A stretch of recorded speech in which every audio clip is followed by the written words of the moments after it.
Oui, shalom, shalom, shalom, bien-aimé. Shalom, bien-aimé. Ici, le porteur de l'évangile, ministère des combats et des puissances pour la délivrance. J'aimerais partager quelque chose avec vous. Il est très tôt, très tôt. Il est très tôt. C'est très tôt matin, bien-aimé. C'est très tôt matin. Alors, j'aimerais te rafraîchir un peu la mémoire. Au moment où je suis en train de parler, je suis en train d'imaginer comment tu t'es réveillé ce matin et en train de faire peut-être ton make-up. Oui, c'est parce que tu es en vie, parce que tu as encore le souffle de vie. Tu es peut-être là en train de te prêter pour aller au travail. Oui, c'est parce que tu as encore le souffle de vie. Tu es là en train de te prêter pour un rendez-vous quelconque. C'est parce que tu as le souffle de vie.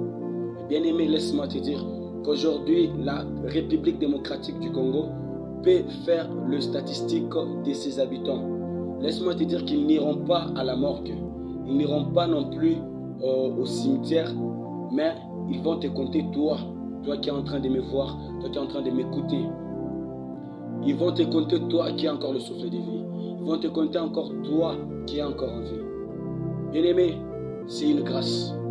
C'est une grâce. La Bible dit l'homme n'est pas maître de son souffle de vie pour pouvoir le retenir si longtemps. Et aucun d'entre vous n'a le pouvoir d'ajouter même une coudée à la durée de sa vie. Donc si tu es en train de respirer ce matin, c'est par l'amour et la grâce de Dieu. Bien-aimé, crois-moi. Est-ce que tu es spécial que ceux qui sont morts? Est-ce que tu es très important que ceux qui sont morts? Non, bien-aimé. Il y a des riches, il y a des hommes très importants, des personnes très importantes pour cette nation, pour cette société, mais qui ne sont pas en vie alors que toi tu es encore en vie. Bien-aimé, donc il doit y avoir certainement une raison pour laquelle Dieu t'a laissé le souffle de vie ce matin. Soit il t'a laissé le souffle de vie ce matin parce que tu n'as pas encore cru encore en lui et qu'il t'a laissé ce souffle de vie pour que tu puisses en profiter et croire en lui comme Seigneur et Sauveur et que tu puisses changer de vie, que tu puisses changer de mode de vie. Il ne t'a pas laissé le souffle de vie pour que tu puisses continuer dans l'impudicité, dans l'impureté, que tu puisses continuer dans les mensonges, que tu puisses continuer dans la vie d'adultère, que tu puisses continuer dans les péchés, dans le vol, que tu puisses continuer encore dans la foi, dans la sorcellerie. Non, bien-aimé. Il t'a laissé ce matin le souffle de vie, c'est pour que tu puisses encore avoir le temps de croire encore en lui, de pouvoir changer, de pouvoir lui donner ta vie et être sauvé. Bien-aimé, Jésus-Christ t'aime ce matin. Jésus-Christ t'aime. Jésus-Christ t'aime. Admettons que s'il devrait compter que seul le sang doit mériter le souffle de vie, où devrais-tu être? Où devrais-tu être? S'il devrait compter que seul le pasteur, le grand pasteur, les bishops doivent mériter le souffle de vie, et que toi tu dois mourir, où devrais-tu être? Où devrais-tu être? Ou soit s'il devrait se dire que le sang doit au moins consommer le souffle de vie gratuitement et que toi tu dois payer, où devrais-tu être? Serais-tu capable de payer cela? Mais par l'amour et la grâce de Dieu, Dieu ne tient pas compte de tes péchés, de tes erreurs.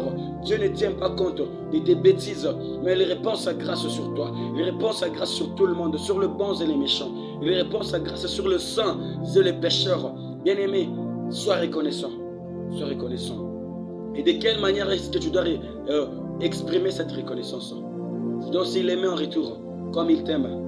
Tu dois aussi l'aimer en retour. Or la Bible dit, si vous m'aimez, vous devez garder mes commandements.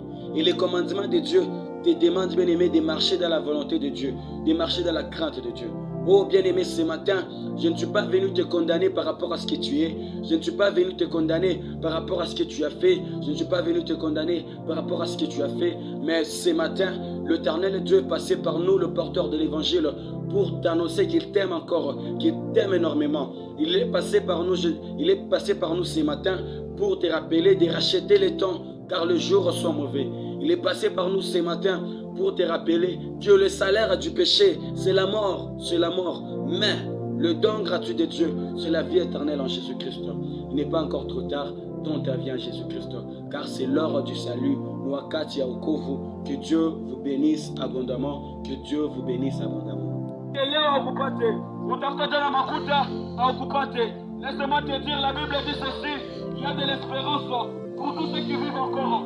Tant que tu as le souffle de vie, bien-aimé, tant que tu as le souffle de vie, ce que tu as cherché hier, ce que tu n'as pas trouvé, il y a de l'espoir que tu puisses trouver ça demain.